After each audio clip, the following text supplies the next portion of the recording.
Hello, good morning students. My self PL Saini, team botany CLC Sikar. अपना चल रहा था ग्रोथ, और ग्रोथ में प्रभावित करने वाले कारकों की हम लोग बातचीत कर रहे थे। तो हमारे पास अगला पॉइंट आता है नेक्स्ट, वृद्धि को प्रभावित करने वाले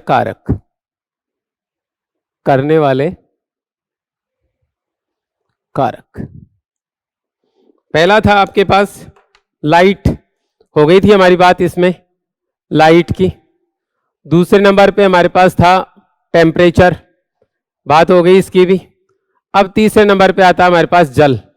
देखिए, जल के बिना वृद्धि जो है उसकी कल्पना भी नहीं की जा सकती। जल वृद्धि के लिए अति आवश्यक होता है। रीजन बड़ा सिंपल सा इसका, क्या आप जानते होंगे कि वृद्धि क्षेत्रों को यदि हम देखें तो ये कोशिका विभाजन क्षेत्र है। इसको अपन कोशिका विभाजन क्षेत्र की संज्ञा देते हैं। और इस कोशिका विभाजन क्षेत्र में कोशिकाएं विभाजित होने के बाद संख्या बढ़ती है, परंतु इस क्षेत्र में कोशिकाएं दीर्घित होती हैं। और कोशिकाओं को दीर्घित होने के लिए दीर्घीकरण क्षेत्र में जल की आवश्यकता होती है। बिना जल के कोशिकाओं का खिंचाव नहीं होता, अतः जल वृद्धि के लिए अति आवश्यक होता है। तो ये जल क्या करता है, कोशिकाओं में विवर्धन करता है, जिसके फलस्वरूप कोशिका की लंबाई में वृद्धि बढ़ जाती है। इसके पश्चात नेक्स्ट पॉइंट आता है हमारे पास दोस्तों, जल जो है कई उपापचयी क्रियाओं को जो है आधार प्रदान करता है। कुछ में ये सीधा सीधा उपभोगित होता है, परंतु इसका प्रमुख रूप जो होता है ना, रोल जो होता है ना वृद्धि में, वो विवर्धन यानी कोशिका के एनलार्जमेंट में, उस कोशिका के आकार को बढ़ाने में किया जाता है। इसके बाद नेक्स्ट आता है ऑक्सीजन। ऑक्सीजन दोस्तों आप लोग जानते हो कि श्वसन के लिए आवश्यक होती है, और श्वसन के फलस्वरूप ऊर्जा विमुक्त होती है, और ये ऊर्जा नए पदार्थों के निर्माण में भाग लेती है। इसलिए ऑक्सीजन जो है चौथे नंबर पे आती है। ये भी वृद्धि को धनात्मक रूप से जो है प्रभावित करती है, परंतु इसकी उच्च मात्रा ऊतकों का ऑक्सीकरण कर देती है, जिससे क्या होगा, वृद्धि दर घट जाती है। तो ये था हमारे पास वृद्धि को प्रभावित करने वाले कुछ कारक। अब हम बात करते हैं, अगला पॉइंट आता है हमारा कि वृद्धि को प्रभावित करने वाला जो सबसे इंपॉर्टेंट कारक है, और वो है क्या, हार्मोन, वृद्धि हार्मोन। तो हम ग्रोथ हार्मोन्स की बात करते हैं। अब ये इस चैप्टर का सबसे इंपॉर्टेंट पार्ट है।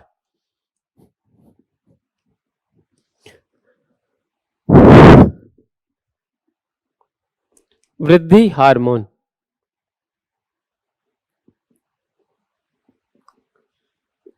वृद्धि हार्मोन। देखिए, ग्रोथ हार्मोन्स की खोज एक संयोग से हुई थी। दरअसल हुआ क्या था, चार्ल्स डार्विन अपने बेटे फ्रांसिस डार्विन के साथ जो है, और मतलब गैलोपोगास द्वीप पर डार्विन फिंचेस पे काम कर रहे थे। तो उन्होंने देखा कि एक पौधे को एक दिशीय प्रकाश दिया गया, उसमें क्या होता है, पौधा प्रकाश की दिशा में मुड़ जाता है। इसके लिए हमने शब्द काम में लिया क्या, कि मतलब ना कुछ पदार्थ ऐसे होते हैं जो ये कार्यक्रम कर देते हैं, वो छाया वाले भाग में इकट्ठे हो जाते हैं, जिसके कारण वक्रण होता है। यहां से हार्मोन की खोज हुई। तो हमारे पास पहला नाम आता है हार्मोन। हार्मोन किसको कहा जाता है, हार्मोन की परिभाषा में आप लिखते हैं कि वे कार्बनिक पदार्थ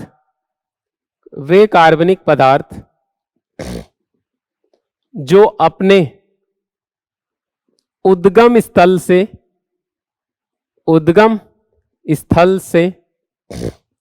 विसरित होकर अन्य स्थानों पर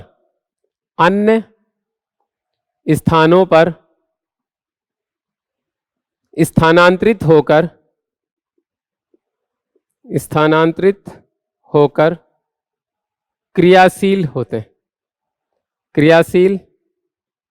होते हैं तथा जैविक क्रियाओं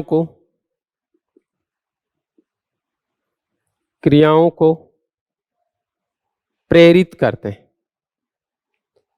हार्मोन कहलाते हैं। ठीक है। नंबर 1 सारे के सारे कार्बनिक पदार्थ होते हैं। नंबर 2 उच्च विसरणशील होते हैं।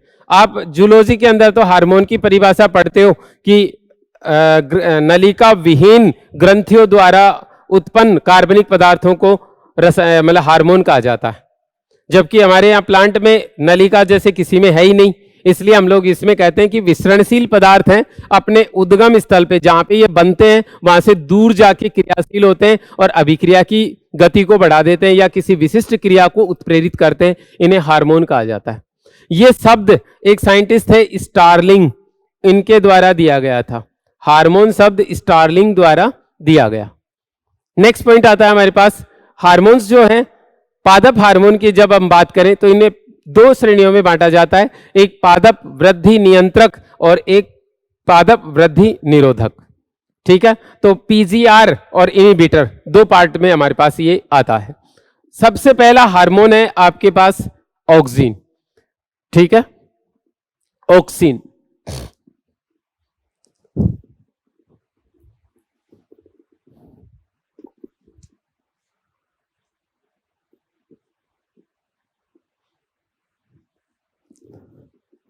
इसकी खोज का श्रेय एफ.डब्ल्यू. वेंट को जाता है। खोज ने की, एफ.डब्ल्यू. सॉरी डब्ल्यू भी लगाना पड़ेगा ना, एफ.डब्ल्यू. वेंट ने की। दरअसल मैंने अभी अभी आपको बताया कि पादप हार्मोन की खोज एक संयोग से हुई थी। दरअसल क्या है, ऑक्सिन की ही खोज हुई थी उस दरमियान। डार्विन अपने बेटे के साथ, जिसका नाम था फ्रांसिस डार्विन, चार्ल्स डार्विन और फ्रांसिस डार्विन, आपने उद्विकास में पढ़ा है। वो गैलोपोगास द्वीप पर डार्विन फिंचेस पे काम कर रहे थे, तो उन्होंने वहां पर एक घास देखी जिसका नाम था कैनारी ग्रास, कैनारी घास। और इस कैनारी घास का ये जो प्रांकुर होता है, ये वाला पार्ट, इस प्रांकुर को एक दिशीय प्रकाश दिया, तो देखा कि ये प्रांकुर जो है ना वो किस तरफ मुड़ जाता है, प्रकाश की दिशा में ऐसे मुड़ जाता है। ठीक है, प्रयोग बड़ा सिंपल सा था। यदि किसी पादप को एक दिशीय प्रकाश दिया जाए तो पादप प्रकाश की दिशा में मुड़ जाता है। अब इसको क्या किया उन्होंने, देखा कि इसको काट दिया जाए, इस शीर्ष भाग को काट दिया जाए, अब इसे एक दिशीय प्रकाश दिया जाए तो ये इस तरफ नहीं मुड़ता, और कटे हुए शीर्ष भाग को इस ठूंठ पे वापस रख दिया जाए तो ये इधर मुड़ जाता है, ऐसे मुड़ जाता। 3 बातें हैं आपके पास, बड़ी सिंपल सी हैं। नंबर 1, आपने इसको एक दिशीय प्रकाश दिया, इधर मुड़ गया। आपने इसको कट कर दिया, इसका वक्रण नहीं हुआ। और तीसरी कंडीशन, इस कटे हुए भाग पर इस शीर्ष को पुनः स्थापित कर दिया आपने और इसको एक दिशीय प्रकाश दिया तो ये धीरे धीरे इस तरफ मुड़ गया। ठीक है, अब इन्होंने क्या किया, इसी छोटी सी बात पर और एक बुक लिखी थी जिसका नाम था the power of movement in plants, the power of movement in plants, word दे दिया था इसको। अब दोस्तों अगला पॉइंट आता है हमारे पास कि ये कार्यक्रम हुआ कैसे, तो इसको हम लोग यहाँ पे इतना ही डिस्कस करते हैं। उसके बाद अगला पॉइंट था एफ.डब्ल्यू. वेंट ने इस कार्यक्रम को, और जो है ना अवेना जई होती है ना, जई, जिसका बॉटनिकल नेम है अवेना सटाइवा, इसके ऊपर इसको मतलब इस प्रयोग को दोहराया। उन्होंने देखा कि इस पादप को एक दिशीय प्रकाश दिया जाए तो पादप का शीर्ष भाग इधर मुड़ जाता है। यदि इस शीर्ष को काट दिया जाए तो ये इधर नहीं मुड़ेगा। यदि कटे हुए भाग को इस पे रखा जाए तो भी मुड़ जाता है। फिर उन्होंने एक एक्सपेरिमेंट अलग से किया। उन्होंने क्या किया, इस कटे हुए भाग को और एक ब्लॉक था एगार, उसके ऊपर रख दिया, कुछ समय तक पड़ा रहने दिया। उसके बाद इन्होंने क्या किया, इस शीर्ष को तो हटा दिया और इस एगार को इसके ऊपर रखकर एक दिशीय प्रकाश दिया तो देखा कि ये इधर मुड़ गया। ठीक है, रीजन की बात करते हैं अब अपन। आपके पास क्या था, ये शीर्ष भाग है, इस शीर्ष भाग में एक रासायनिक पदार्थ विकसित होता है जिसका नाम है ऑक्सीन, और ये ऑक्सीन जो है ये क्या करता है, इस शीर्ष में बनता है और इस पीछे वाले भाग में कोशिका का दीर्घीकरण कर देता है। मेरी बात पे ध्यान देना, यहां पे ये सारी बात समझ में आ जाएगी। ये कोशिका का दीर्घीकरण करता है। अब ये प्रकाश संवेदी होता है। यदि आपने इसको एक दिशीय प्रकाश दिया, एक दिशीय प्रकाश दिया, तो इधर का एरिया तो प्रकाशित हो गया, इधर अप्रकाशित है, और ऑक्सीजन प्रकाश संवेदी होता है, इसलिए छाया वाले भाग में जाके इकट्ठा हो जाता है। तो इस एरिया में तो ऑक्सीजन इकट्ठा हो गया और इस वाले में बिल्कुल नहीं है। तो क्या होगा, इधर दीर्घीकरण होगा और इधर नहीं होगा, तो पौधा क्या होगा, प्रकाश की दिशा में मुड़ जाएगा। तो ये इसका वक्रण हो गया। ठीक है, अब इसने अगली बार क्या किया था, इस शीर्ष भाग को काट दिया, इस वाले पार्ट को इन्होंने काट दिया इसके ऊपर से, और काटने के बाद इसको एक दिशीय प्रकाश दिया। तो ऑक्सीजन का निर्माण तो शीर्ष में होता है ना, शीर्ष में शीर्ष ही नहीं है तो ऑक्सीजन का निर्माण नहीं हुआ, तो प्रकाश एक दिशीय देने से क्या हुआ, कोशिका का दीर्घीकरण तो हो ही नहीं रहा, इसलिए पादप सीधा रहा।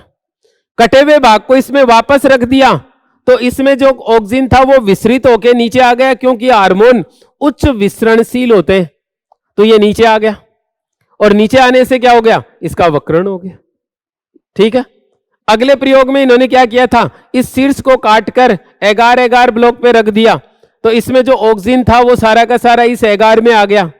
अब हमने शीर्ष को हटा दिया, इस एगार एगार को इस पे रख दिया, एक दिशीय प्रकाश दिया, तो इसका ऑक्सीजन इसमें आएगा, और प्रकाशित भाग से अप्रकाशित भाग की ओर ऑक्सीजन ट्रांसफर हो जाएगा, और अंत में ये इस तरीके से मुड़ जाएगा।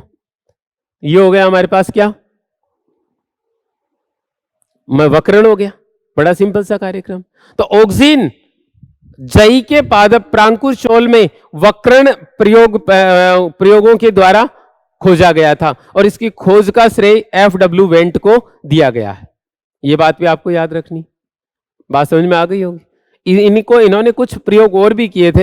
इन्होंने इसकी विसरणशील प्रवृत्ति को निर्धारित करने के लिए यहां पे अब्रक रख दी, अब्रक की प्लेट, और उसके ऊपर ये रख दिया, तो देखा कि ऑक्सीजन नीचे नहीं जा रहा है। अब इसको एक दिशीय लाइट दी तो ये सीधा ही रहा, मुड़ा नहीं। उसका रीजन क्या रहा, अब्रक की प्लेट इसे नीचे नहीं जाने देती, विसरणशील होता है ना, इसलिए। तो ये था हमारे पास इसकी खोज का इतिहास। तो आपके पास एक नेम आता है ऑक्सीजन। इसकी खोज FW वेंट द्वारा की गई। दूसरे नंबर पर इसे सर्वप्रथम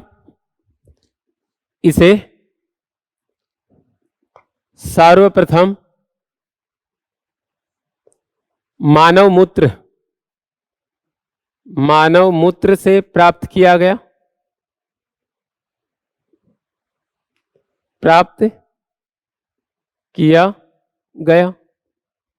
अगला पॉइंट,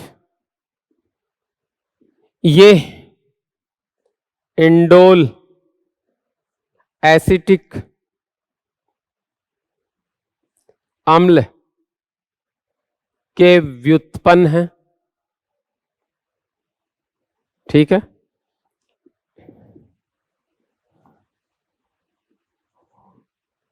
इंडोल एसिटिक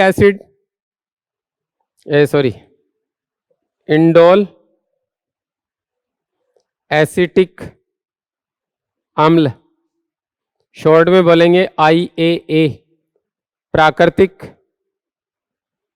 ऑक्सीन है, जबकि NAA नेफ्थोल एसिटिक एसिड व 2,4-D संश्लेषित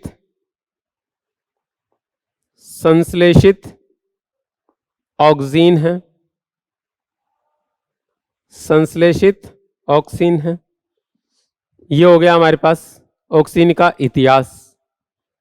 अब देखो नाम से पता चल रहा है स्वभाव कैसा होगा इसका, अम्लीय। क्वेश्चन पूछा जाता है NAA नेफ्थोल एसिटिक एसिड, तो स्वभाव बस कैसा रहेगा, अम्लीय प्रकृति का होता है। अगला पॉइंट आता है हमारे पास नेक्स्ट, ऑक्सीन के बाद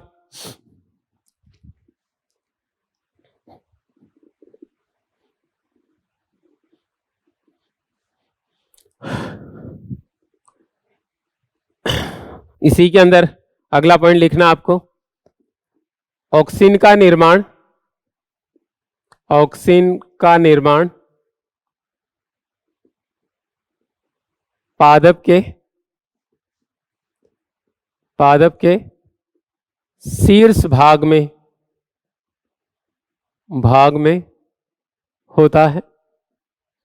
अगला पॉइंट, इसके निर्माण हेतु जिंक प्लस ट्रिप्टोफेन आवश्यक होते हैं। जिंक और ट्रिप्टोफेन मिलकर क्या बनाते हैं, ऑक्सिन का निर्माण करते हैं। ट्रिप्टोफेन एक एमिनो अम्ल है, ठीक है। इसके बाद नेक्स्ट आता है प्राकृतिक ऑक्सिन का स्थानांतरण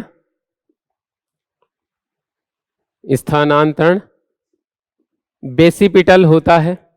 बेसिपिटल हिंदी में बोलते हैं इसको तलाभिसारी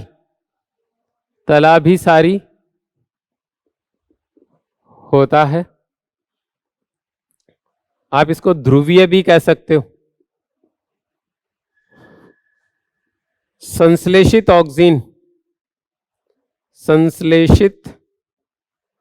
ऑक्सिन का प्रवाह अध्रुवीय होता, चारों तरफ फैल सकता है, ये अध्रुवीय होता। ठीक है जी, ये हमारे पास आ गया ऑक्सिन का छोटा सा पॉइंट। देखिए आपको बात पे ध्यान देना है, ऑक्सिन जो है एक प्राकृतिक हार्मोन है। इसको संयोगवश खोजा गया था, कैनारी ग्रास के अंदर इसकी खोज हुई थी, लेकिन इस पे ज्यादा वर्क नहीं हुआ। उसके बाद इसकी खोज का श्रेय दिया गया एफ.डब्ल्यू. वेंट को। उन्होंने अवेना पर कार्य किया था, जई के पादप पर कार्य किया था, तो जई के पादप में एफ.डब्ल्यू. वेंट ने इसको खोजा था। ये अम्लीय स्वभाव का होता है क्योंकि इसका नाम है इंडोल एसिटिक एसिड। ये इंडोल व्युत्पन्न होता है। इंडोल एक रिंग होती है, आप लोग ऑर्गेनिक केमिस्ट्री में पढ़ते हो, तो ये इंडोल के व्युत्पन्न होते हैं। तो इंडोल एसिटिक एसिड जो है वो प्राकृतिक हार्मोन है। सबसे पहले इसे मानव मूत्र में खोजा गया था और हिट्रोऑक्सिन नाम दिया गया था। बाद में इसे प्राकृतिक दशा में भी खोज लिया गया था। ठीक है, इसका निर्माण मुख्यतः पादप के शीर्ष भाग पर होता है और जड़ की तरफ गति करता है। ये तलाभिसारी क्रम में ऊपर से नीचे की तरफ गति होती है, ध्रुवीय होती है ऑलवेज। लेकिन जो संश्लेषित होता है वो सभी दिशाओं में गति कर सकता है, सभी दिशाओं में वितरित हो जाता है, इसलिए उसको अध्रुवीय बोला जाता है। ठीक है, संश्लेषित ऑक्सिन अध्रुवीय रूप से गति करता है। इसके निर्माण के लिए जिंक आवश्यक होता है और ट्रिप्टोफेन एमिनो अम्ल जो है वो इसका निर्माण कर देते हैं। स्वभाववश ये सदैव अम्लीय रहता है। ये था हमारे पास इसका इतिहास। अब हम बात करते हैं इसके अनुप्रयोग, ऑक्सिन के अनुप्रयोग।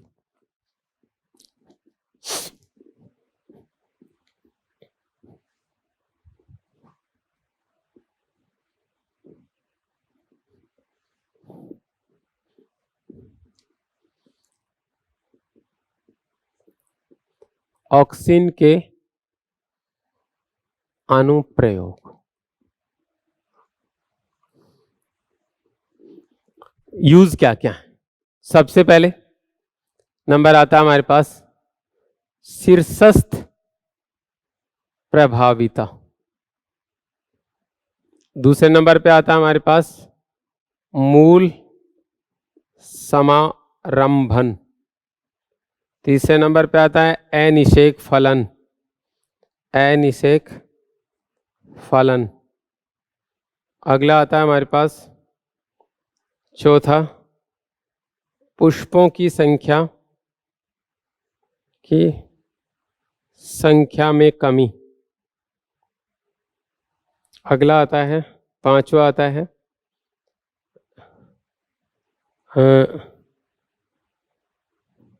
विलगन पर प्रभाव, विलगन पर प्रभाव। फिर छठा आता है शाक मतलब खरपतवार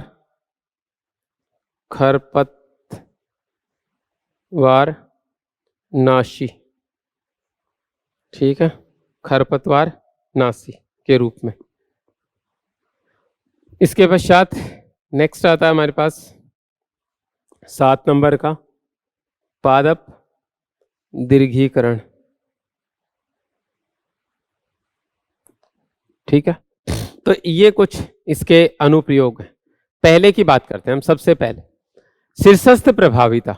देखिए शीर्ष भाग के ऊपर ये कलिका पाई जाती है और नीचे का पार्ट जो होता है ना पादप का कुछ इस तरीके से होता है, ये वाला ऐसे, ये तने की बात कर रहा हूं। और इसमें ये वाला पार्ट जो है ये है पत्तियां, ऐसे इस तरीके से ये हो गई आपके पास पत्तियां। इस पत्ती की कक्ष में कक्षस्थ कलिका होती है, सब जानते हैं आप लोग, कक्षस्थ कलिका। अब यहां पर ऑक्सीन का निर्माण होता है, ऑक्सीन का निर्माण यहां पर होता है और ये ऑक्सीन लगातार नीचे की तरफ गति करता रहता है, जड़ों की तरफ गति करता है, ठीक है जी। ये वाला कार्यक्रम होता है। इस एरिया में ये जो पत्ती की कक्ष में कक्षस्थ कलिका जो होती है ये इस ऑक्सीन के प्रभाव में निष्क्रिय रहती है, कोई काम नहीं करेगी, ये चुपचाप रहेगी, बिना मतलब कोई शाखा वाखा नहीं बनाएगी। अब यदि आपने इस शीर्ष भाग को कट कर दिया तो शीर्ष भाग को कट करते ही क्या हो गया, ऑक्सीन का निर्माण रुक जाएगा, धीरे धीरे ये ऑक्सीन जो है ना नीचे की तरफ चला जाएगा। जैसे ही इस एरिया में ऑक्सीन की कमी होने लगेगी इस कोशिका में क्या होगा, ये कक्षस्थ कलिका सक्रिय हो जाएगी और इस इधर से नई शाखा बनाना शुरू कर देती है। तो ये नई शाखा का निर्माण आरंभ कर देती है। इस कार्यक्रम को शीर्षस्थ प्रभाविता कहते हैं। तो शीर्षस्थ प्रभाविता की परिभाषा दोस्तों क्या निकली, जब तक शीर्षस्थ कोशिका मतलब शीर्षस्थ कलिका उपस्थित होती है तब तक पार्श्व कलिकाएं सुप्त बनी रहती, ठीक है, तब तक पार्श्व कलिकाएं सुप्त बनी रहती हैं, ठीक है। जैसे ही शीर्षस्थ कलिका को हटा दिया जाता है पार्श्व कलिकाएं सक्रिय हो जाती हैं और उससे क्या होता है, पादप घना हो जाता है। तो जब बागवान क्या करता है, ये ना बाग में उन झाड़ियों की काट छांट करता है तो शीर्ष भाग कट हो जाता है और पार्श्व शाखाएं विकसित होने से जो है ना बाढ़ घनी हो जाती है। चाय के अकेले पौधे से आपको अच्छी फसल प्राप्त करनी है तो आप उसके शीर्ष भाग को कट कर दीजिएगा, पादप सघन होगा, सघन होगा तो क्या होगा, शाखाओं की संख्या बढ़ेगी और शाखाओं की संख्या बढ़ेगी तो पत्तियों की संख्या अपने आप बढ़ जाएगी और चाय में पत्तियां ही काम की होती। इस कार्यक्रम को शीर्षस्थ प्रभाविता कहा जाता है। तो क्या लिखोगे आप इसके लिए, जब तक पादप में, जब तक पादप में शीर्षस्थ कलिका उपस्थित होती है तब तक पार्श्व कलिकाएं सुप्त बनी रहती।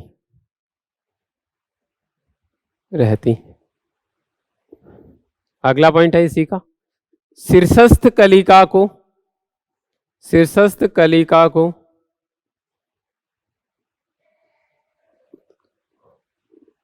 हटाने के पश्चात पार्श्व कलिकाएं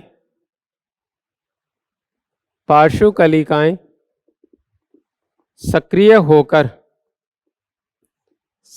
होकर पादप को सघन कर देती।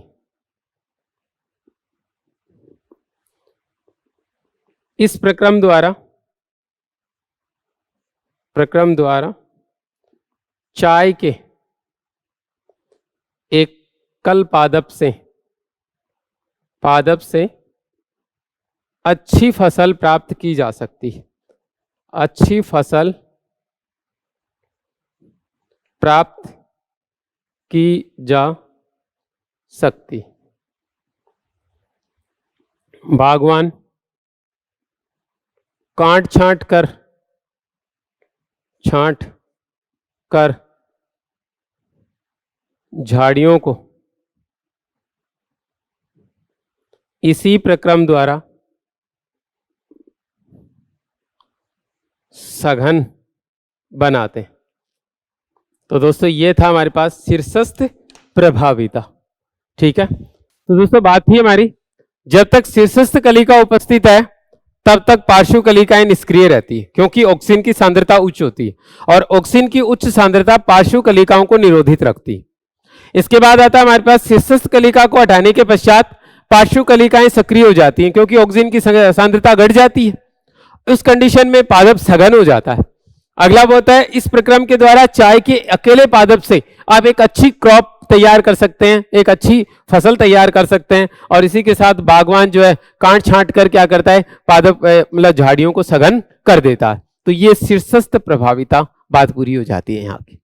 इसके बाद अगला पॉइंट आता है हमारा शीर्षस्थ प्रभाविता के बाद दूसरे नंबर का, वो है मूल समारंभन।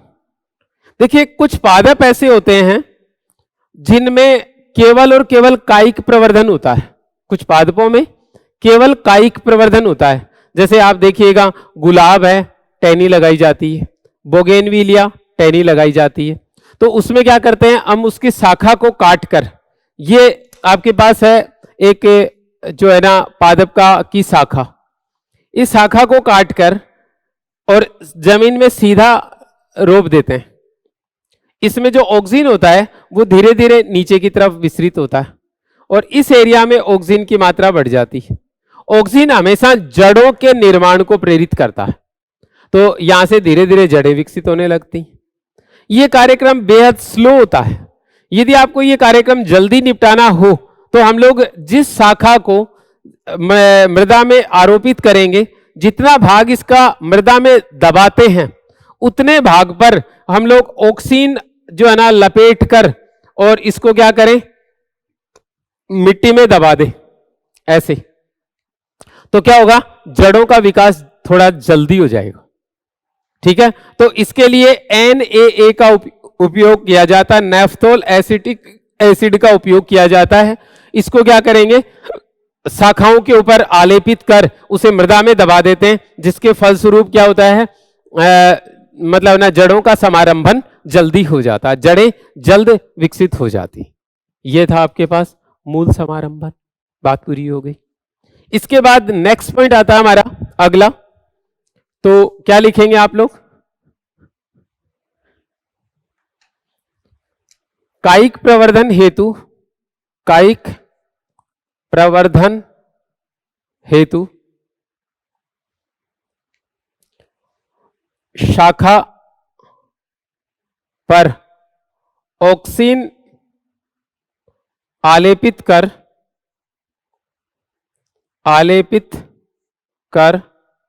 इसे मृदा में आरोपित किया जाता है, तो जड़ें जल्दी विकसित हो जाती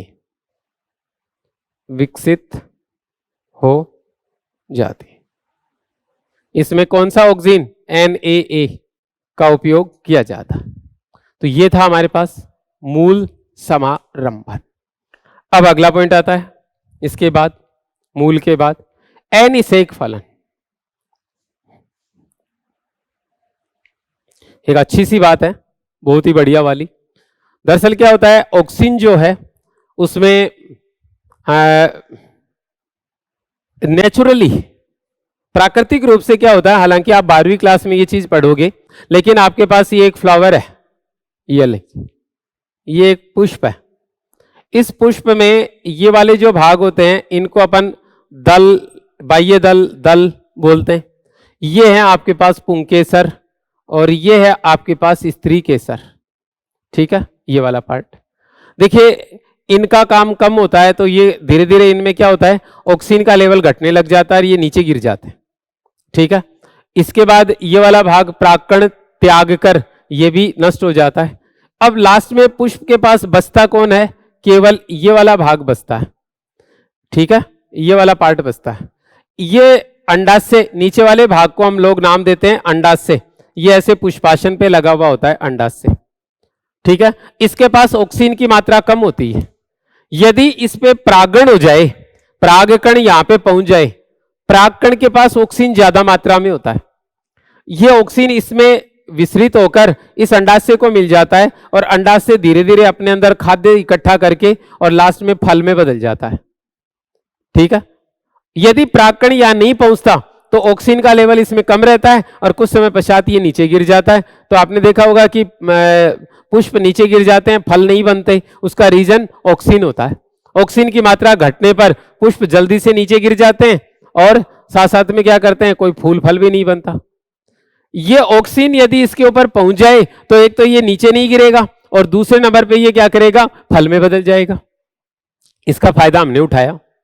बाई चांस क्या होता है, जैसे मान लीजिए ये पुष्प है और ये इसका वर्तिकाग्र और ये वर्तिका और ये अंडाशय, हमने इसके ऊपर क्या किया, ऑक्सीजन का स्प्रे कर दिया। ऑक्सीजन का स्प्रे कर देंगे तो दो फायदे हो जाएंगे हमें, एक तो पुष्प नीचे नहीं गिरेगा और इससे फल बन जाएगा और इस फल में बीज भी नहीं होंगे। इस कार्यक्रम को अनिषेक फलन कहा जाता है, हमारे लिए बेहद महत्वपूर्ण होता है, अच्छा खासा महत्वपूर्ण प्रक्रम है, तो इसे नाम दिया जाता है अनिषेक फलन। तो टमाटर के पादप में ये मोस्टली आपकी एनसीईआरटी कहती है कि टमाटर में ये कार्यक्रम इसके द्वारा संपन्न कर सकते हैं। ठीक है, तो अनिषेक फलन बिना निषेचन फल के निर्माण को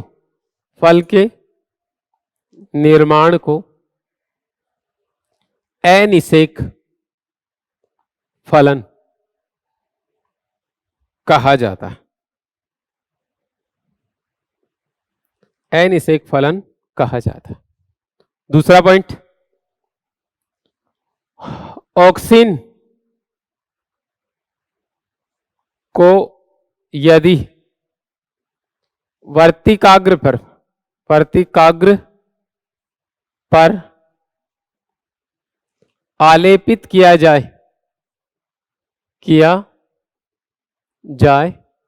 तो बिना निषेचन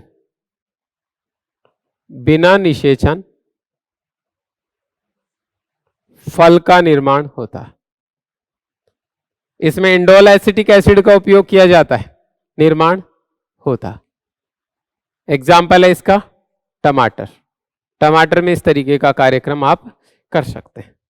तो ये हो गया हमारे पास अनिषेक फलन।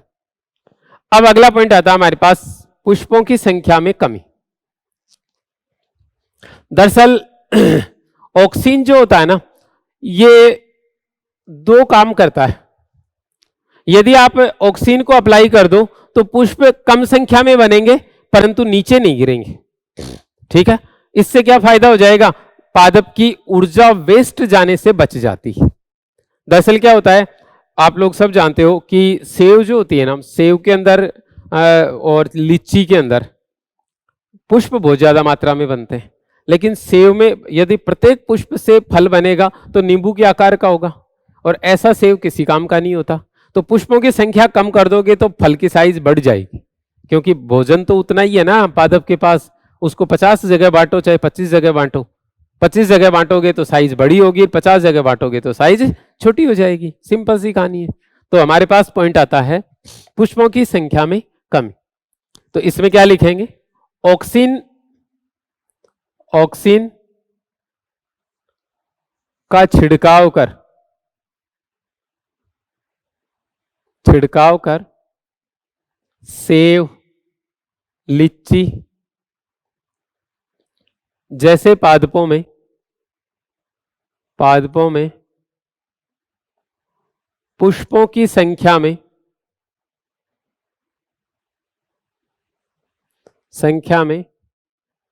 कमी की जाती है, जिससे फल बड़े आकार के बनते हैं। अरे नीम सबने देखा है, और नीम पे जब फ्लावरिंग होती है, पुष्पन होता है, तो आपने देखा होगा कि बहुत ज्यादा मात्रा में फूल आते हैं और पूरा नीम जो है वो पीले पीले से रंग का दिखाई देने लगता है। और कुछ टाइम बाद में उसके नीचे की जमीन भी येलो कलर की हो जाती है, क्योंकि खूब सारे फूल जो है वो नीचे गिर चुके होते हैं। हर एक फूल पे निम्बोली नहीं लगती, आई मीन नीम का फल नहीं लगता। यदि वो पुष्पों की संख्या आधी ही रहती तो फल का साइज बड़ा होता ना, एनर्जी खराब होने से बच जाती, संचित भोजन उनको मिलता, तो अपने आप आकार बढ़ जाता। तो कहने का मतलब बड़ा सिंपल सा है कि फल बड़े आकार के होते हैं, इसलिए क्या हो जाए, मतलब ना पुष्पों की संख्या कम करोगे तो फल बड़े आकार के बनेंगे। ये हो गया हमारे पास पुष्पों की संख्या में कमी। इसके बाद अगला आता है विलगन पर प्रभाव। ये बहुत अच्छा पॉइंट है ये वाला, विलगन पर प्रभाव।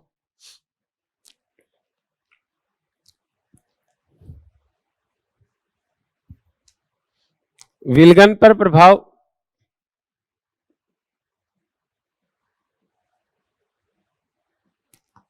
ऑक्सिन अपरिपक्व पक्व पत्तियों, पुष्प व फलों में विलगन को रोकते हैं, जबकि परिपक्व पादप अंगों में विलगन को प्रेरित करते हैं।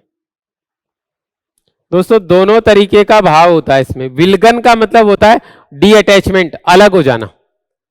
जैसे आपने देखा होगा कि सर्दियों के सीजन में पत्तियां जो है वो पीली होकर पादप से अलग हो जाती, फल परिपक्व होने के बाद अपने आप टूट के नीचे गिर जाता है। इस कार्यक्रम को विलगन कहते हैं। तो वे ये विलगन पर धनात्मक और ऋणात्मक दोनों प्रकार का प्रभाव दर्शाता है। परिपक्व भाग होना, परिपक्व पत्ती, परिपक्व फल, उसमें तो ये विलगन को प्रेरित कर देता है, और अपरिपक्व फल और पत्तियों में और पुष्पों में यह विलगन को रोकता है। तो दोनों तरीके से कार्य करता है विलगन पर, इसका दोनों तरीके का प्रभाव होता है। अपरिपक्व में रोकेगा और परिपक्व में प्रेरित करेगा। तो दोस्तों ये था हमारे पास ऑक्सिन का ये अनुप्रयोग, बात पूरी होती है। फिर नेक्स्ट अगला आता है खरपतवारनाशी।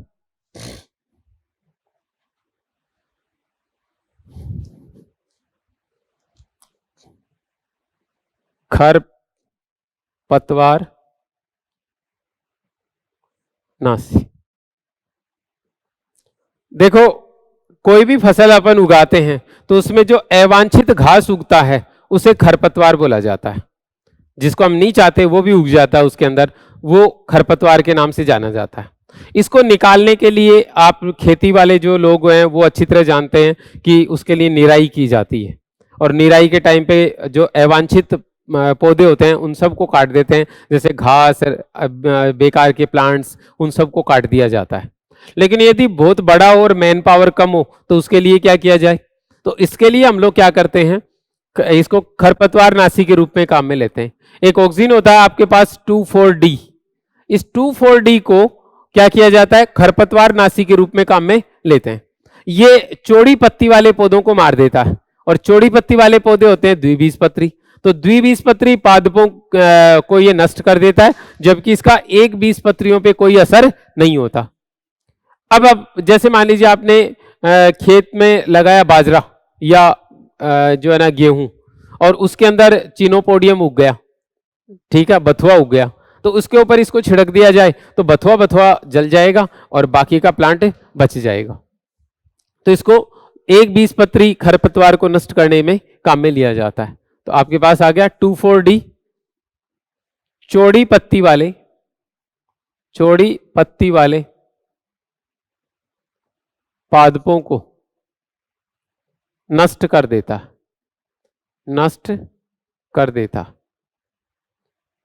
अतः द्विबीजपत्री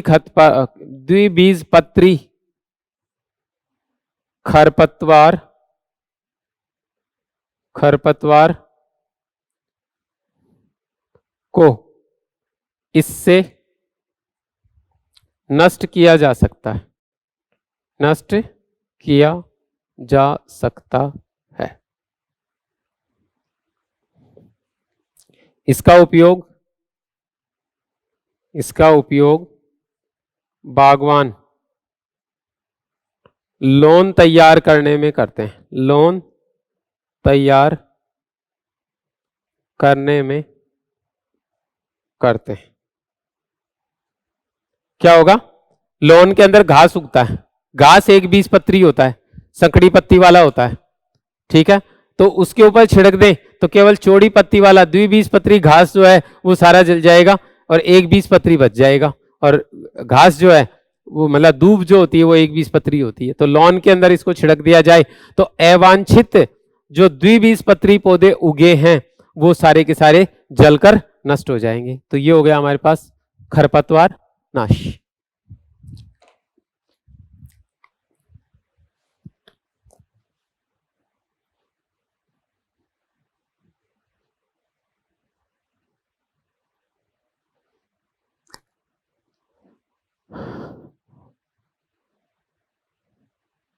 इसके बाद आता है हमारे पास पादप दीर्घीकरण।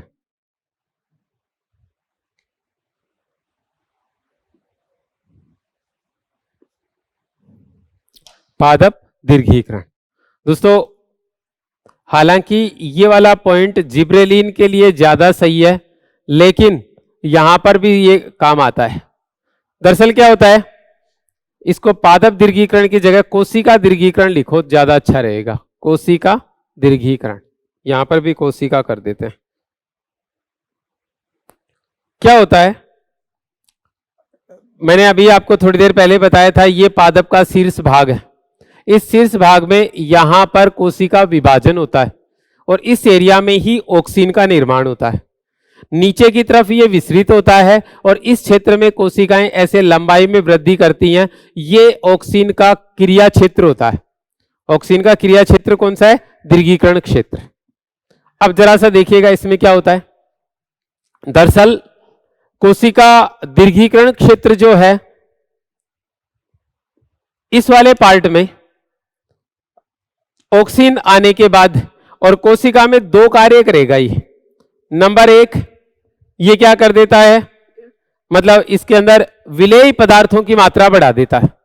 विलेय पदार्थों की मात्रा बढ़ा देगा तो इस कोशिका रस में मतलब रिक्तिका के अंदर विलेय ज्यादा होंगे, माध्यम हाइपरटोनिक हो जाएगा।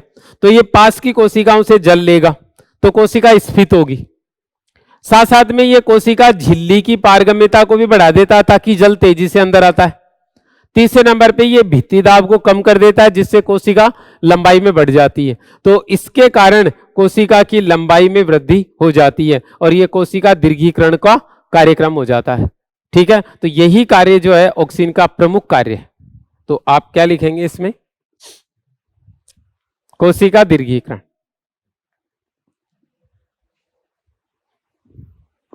ऑक्सीन का कार्य क्षेत्र कोशिका दीर्घीकरण क्षेत्र होता है।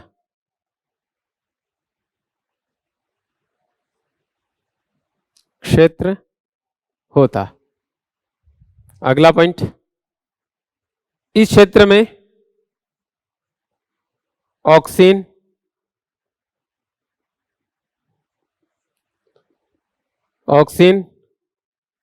रिक्तिकाओं में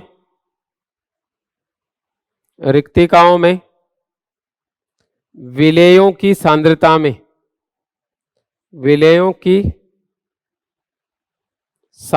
में वृद्धि कर देता है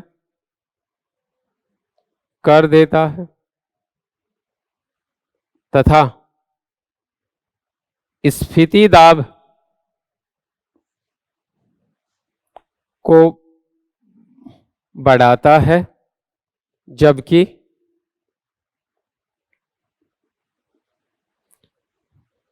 भित्ति दाब को घटाता है। ठीक है, एक बात और, अगला, कोशिका झिल्ली की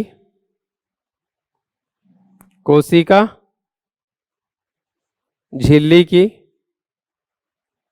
पारगम्यता में वृद्धि कर देता है।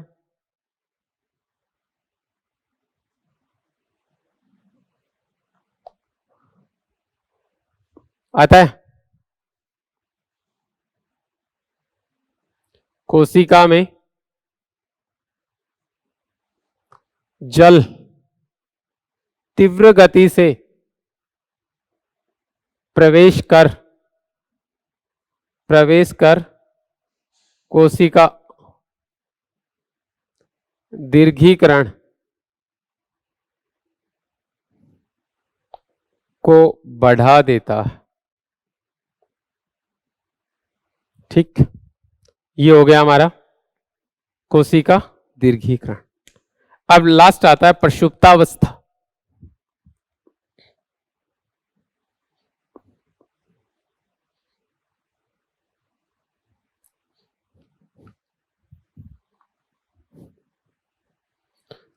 प्रसुप्तावस्था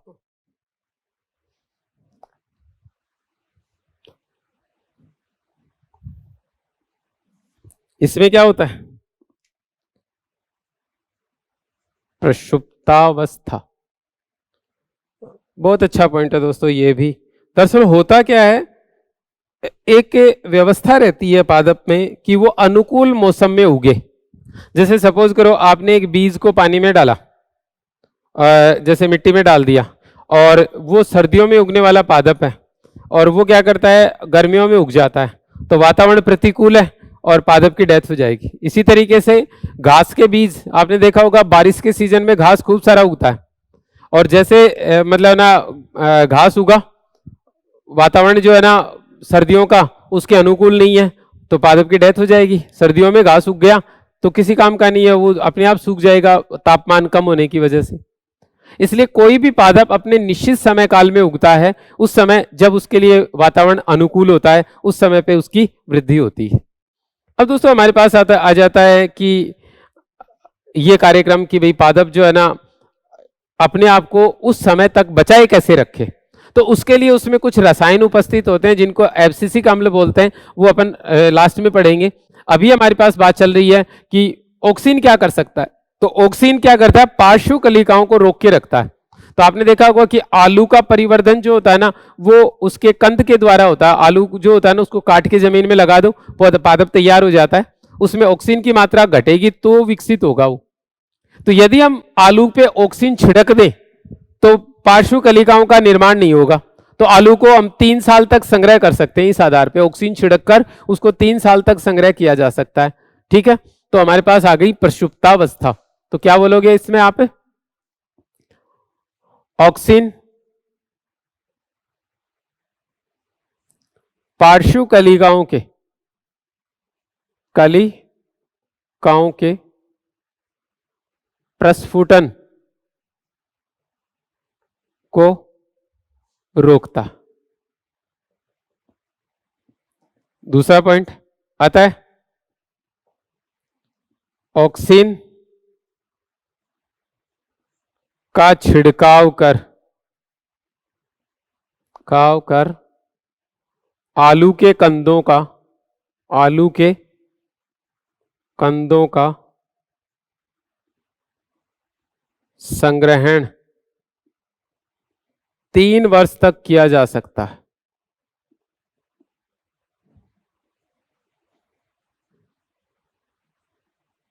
तो प्रसुप्तावस्था को बढ़ाता है किसके अंदर? आलू के अंदर। ये था दोस्तों हमारे पास ऑक्सीन के अनुप्रयोग। बात पूरी होती है यहां आकर हमारी ऑक्सीन के अनुप्रयोग। अब हम बात करते हैं नेक्स्ट पादप हार्मोन की, वो है आपके पास जिब्रेलिन। दूसरा पादप हार्मोन आ गया जिब्रेलिन।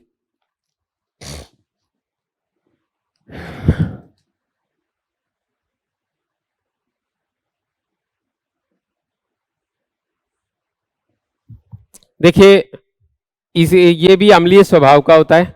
इसकी खोज भी काफी रोचक कार्यक्रम रहा। तो इसकी खोज ई कुरासोवा द्वारा की गई। ई कुरासोवा द्वारा की गई। दरअसल जापान में और चावल की खेती होती है, तो इन्होंने देखा कि चावल के जो पादप होते हैं उनके अंदर कुछ पादप लंबाई में वृद्धि कर गए, इस तरीके से लंबे ज्यादा हो गए। बाकी के चावल के पादप तो इतने इतने से थे और ये पादप इतना बड़ा हो गए। इनके ऊपर फूल और फल भी नहीं आते। ठीक है, तो इस रोग को नाम दिया गया बेकेनी रोग, बेकेनी रोग। और इन चावल के पादपों को मूर्ख नवोद्भिद नाम दिया गया, मूर्ख नवोद्भिद नाम दिया गया, क्योंकि मूर्ख अपने आप हो गए, जिनके ऊपर फूल और फल ही नहीं बने तो मूर्ख ही हैं, अपना काम छोड़ के फालतू का काम करने लग गए, बड़े होने लग गए, लंबे होने लग गए, तो इनको मूर्ख नवोद्भिद भी कहा जाता है, बेकेनी रोग। इसकी वजह से बेकेनी रोग मतलब हो जाता है। बाद में इसका पता लगाया कि ये एक मतलब ना कवक की वजह से होता है, ये रोग एक कवक की वजह से होता है जिसका नाम है जिब्रेला, जिब्रेला फ्यूजिकोराई, फ्यूजिकोराई।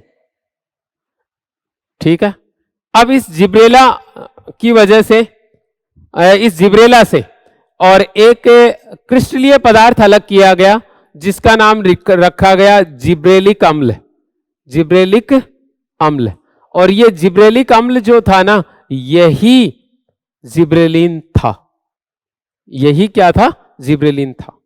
तो दोस्तों बात पे ध्यान दीजिएगा, इसका नाम जिब्रेला उसके कवक की वजह से नाम रखा गया और इस अम्ल को नाम जिब्रेलिन दिया गया और आजकल इसको GA से प्रदर्शित करते हैं। ठीक है, ये अब तक 100 प्रकार के ज्ञात हैं जिनको GA1, GA2, GA3, 2, 3, 4 ... 100 नाम दिया गया। ठीक है, 3 और 4 इसमें महत्वपूर्ण है, जिब्रेलिक अम्ल 3rd और 4th काफी महत्वपूर्ण होते हैं।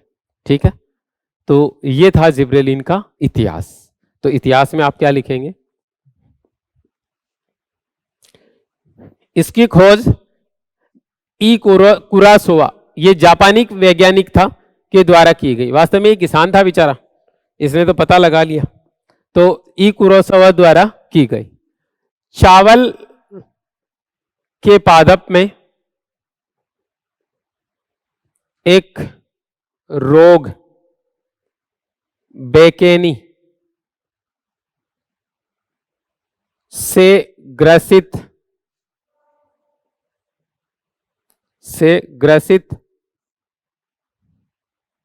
पादप में खोजा गया।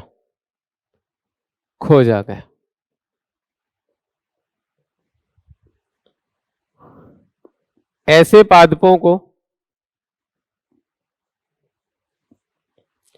पादपों को मूर्ख नवोद्भिद कहा जाता है। अगला पॉइंट, इस रोग का कारण एक कवक जिब्रेला फ्यूजिकोराई था।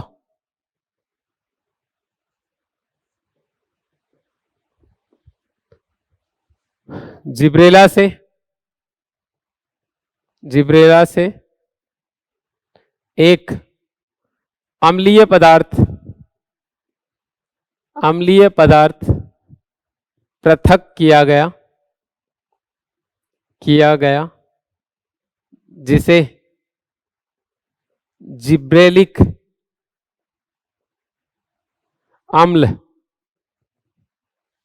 GA नाम दिया गया। अभी तक 100 जिब्रेलिक अम्ल ज्ञात हैं जिन्हें GA1, GA2, GA3 ... GA 100 नाम दिए गए। ठीक, ये था हमारे पास जिब्रेलिन।